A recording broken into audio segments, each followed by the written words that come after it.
যৌবন ধরে রাখবার জন্য কোনো ব্যক্তি যদি এই চারটি খাবার সঠিক নিয়মে খেতে পারে তার যৌবন কখনোই নষ্ট হবে না।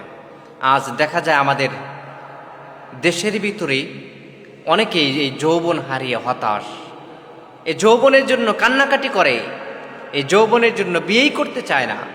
পড়ালেখা করতে করতে সংসারের হাল ধরতে ধরতে বয়স হয়ে যায়, 40+ হয়ে যায়, তারপরেও সংসার থেকে বিয়ে করাতে চায় না।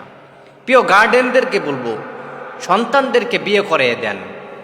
যৌবনকালে যদি আপনি বিয়ে করাতে না পারেন, সেই সন্তান পরবর্তী সময়ে বিয়ে করে কি করবে? স্ত্রীকে সুখ দিতে পারবে না, স্ত্রীকে মহব্বত করতে পারে না। প্রিয় গার্ডিয়ানদেরকে বলবো, যারা গার্ডিয়ান আছেন, সন্তান বড় হয়েছে, লেখাপড়া করছে, সমস্যা নেই। আল্লাহ তাআলা যার যার রিজিক লিখে দিয়েছেন, আমরা রিজিকের ভয় করি, এখন পর্যন্ত আল্লাহ তাআলাকে বিশ্বাস করতে পারি না। সন্তান বড় হয়েছে, বিয়ে শাদী করিয়ে দেন, বিয়ে শাদী করিয়ে দেন। আল্লাহ তাআলা রিজিকের ব্যবস্থা করে রেখেছেন। কিন্তু দেখা যায় সন্তানদেরকে 40+ হয়ে যায়, বলে পড়ালেখা করো, পড়ালেখা করানোর পর চাকরি করো, তুমি পায়ে দাঁড়াও, তারপরে তোমার নিজের পায়ে দাঁড়াও, তারপরে বিয়ে করো। না, এই কাজ করবেন না কখনোই।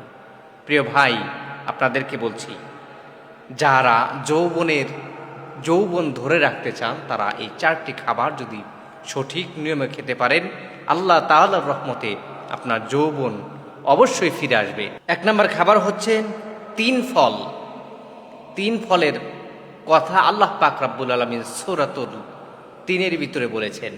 এই 3 ফল আপনি খাবেন।